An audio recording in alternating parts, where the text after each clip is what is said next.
अजीज़ान गिरामी, अज आऊं देश के बुधाइण चाहियां थो, यकीनन तव्हां होशू ऐं हिमो जी तारीख़ मुंहिंजे अॻियां पढ़ो, जंहिं पंहिंजी धरतीअ खे बचाइण जे लाइ अंग्रेज़ सां महाॾो अटकायो हुयो।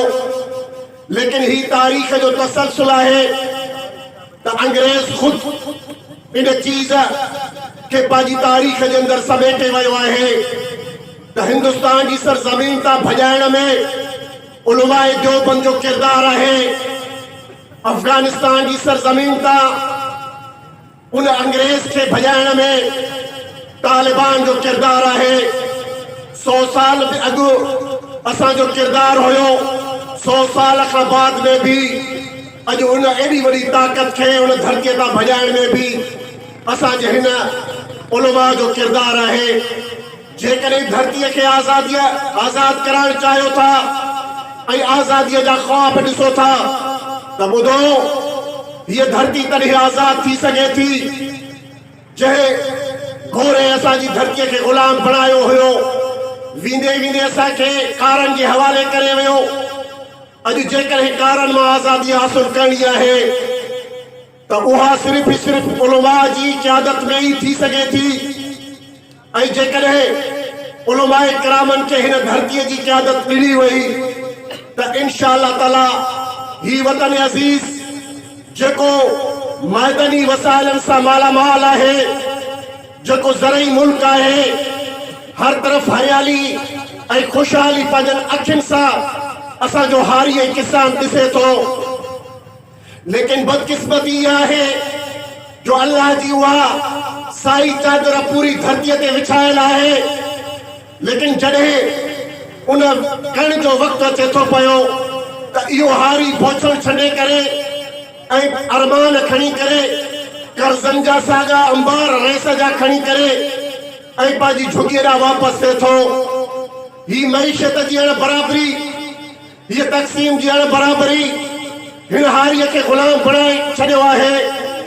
लेकिन सितम ज़रीफ़ी आहे त मीर क्या सादा है, बीमार हुए जिसके सबब उसी अवतार के लौंडे से दवाई लेते हैं।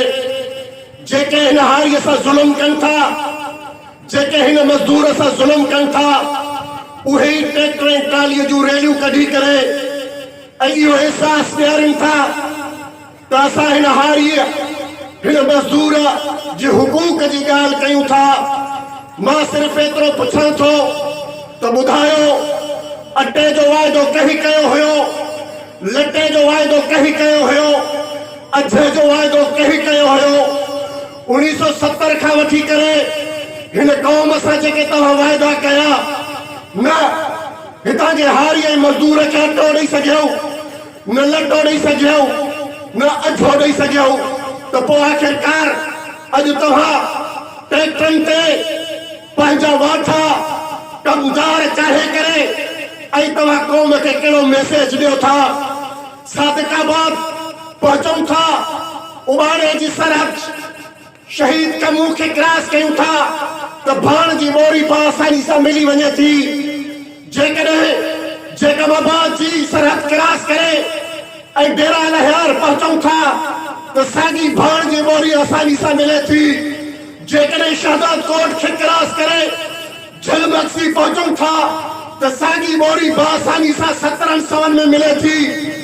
लेकिन सितम ज़रीफ़ी इहा आहे त तुंहिंजी गवर्नमेंट जे अंदरि उहा साॻी ॿोरी 27 सवन में मिले, उहा साॻी ॿोरी 10,000 में मिले, त पोइ आऊं मयार इस्लामाबाद छॾिया, पंजाब छॾिया, बलोचिस्तान छॾिया या सरहद पार ॿियनि हुकूमतुनि छॾिया, तुंहिंजी हुकूमत जे अंदरि हारीअ जे मथां इहो ज़ुल्म थिए त उहो ज़ुल्म तूं कंहिंजे हवाले करे थो पियो, कंहिंजे खाते में लिखणु चाहे थो पियो?